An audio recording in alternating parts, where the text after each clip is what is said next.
Pertamina kembali menaikkan harga bahan bakar minyak dan gas LPG mulai 10 Juli 2022.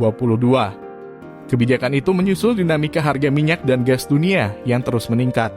Kali ini harga BBM yang naik yaitu jenis Pertamax Turbo, Dexlite, dan Pertamina Dex. Adapun gas LPG yang harganya naik adalah LPG ukuran 5,5 kg dan 12 kg atau gas LPG non-subsidi jenis Bright Gas. Naiknya harga 3 jenis BBM tersebut sesuai keputusan Menteri Energi Sumber Daya dan Mineral Arifin Tasrif. Pada 3 Maret 2022, harga Pertamax Turbo sebesar Rp14.500 per liter. Namun kini naik menjadi Rp16.200 per liter. Kemudian, Pertamina Dex awalnya Rp13.700 per liter, naik menjadi Rp16.500 per liter. Dan harga Dexlite naik jadi Rp15.000 per liter. Kenaikan ini berlaku untuk 34 provinsi di Indonesia dan harga sedikit lebih mahal berlaku untuk beberapa provinsi di luar Jawa.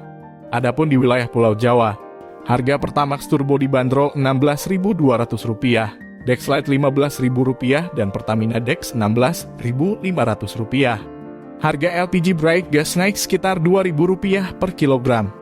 Dikutip dari laman resmi Pertamina, kenaikan harga gas LPG ini terjadi di 28 provinsi di Indonesia. Khusus untuk wilayah Jawa, harga gas LPG kemasan 5,5 kg kini Rp100.000. Sedangkan kemasan 12 kg seharga Rp213.000. Sedangkan harga LPG 3 kg masih tetap karena mendapat subsidi pemerintah.